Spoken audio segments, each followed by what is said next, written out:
اسمي يلي بطرياني من بلاد إندونيسيا.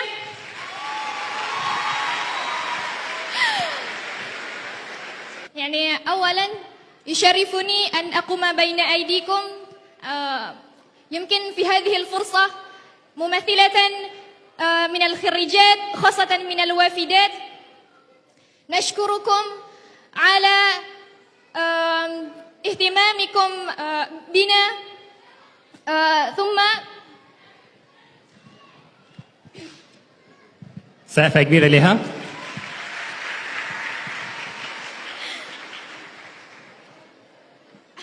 أولا نتقدم بأسماء عبارة الشكر والعرفان إلى مشايخنا الأفاضل ودكاترتنا الكرام الذين علمونا العلم والأدب وغرسوا فينا حب اللغة العربية لغة القرآن الكريم. جزاكم الله عنا خير الجزاء ورفع الله قدركم في الدارين. ولا أنسى في هذه الفرصة الغالية أن أرفع أسمى عبارة الشكر والامتنان إلى والدي الكريمين في إندونيسيا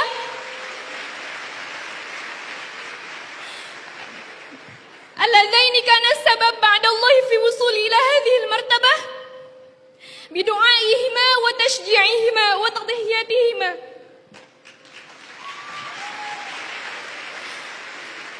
وتذكرت يوم الأول الذي وطئت فيه أقدامنا أرض مصر المباركة وفي القلب مزيج من الخوف والأمل. جئنا نطلب العلم في بلاد الأزهر ونحمل أحلاما كبيرة وطموحا نبيلة. ومن أيام الشدة واللحظات الجميلة تعلمنا أن نصبر وأن نرضى وأن نثق بأن مع كل تعب تتبعه سعادة ومع كل غربة يولد نور القرب من الله.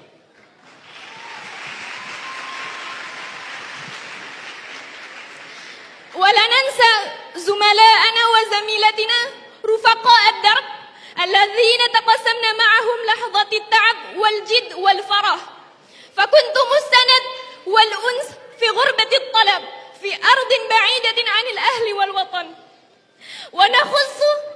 ونخص بشكر أخواتنا المصريات الكريمات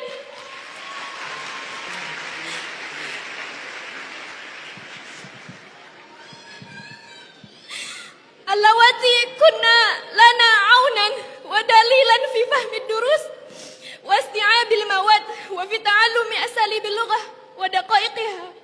كنتن لنا أختا في العلم وقلبا في الغربة ومرآة نرى فيها جمال أهل مصر وكرمهم.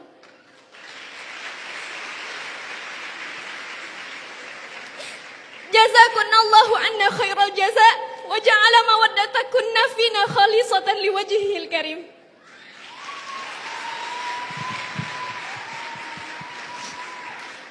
فقد جئنا من بلاد شتى نحمل حلما واحدا أن ننهل من علوم الأزهر الشريف ونرجو أن نعود إلى أوطاننا نحمل رسالة العلم والنور والهداية.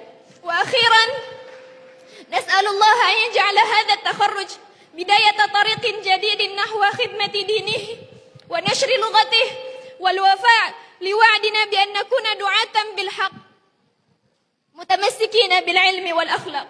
وصلى الله على سيدنا محمد وعلى آله وصحبه أجمعين.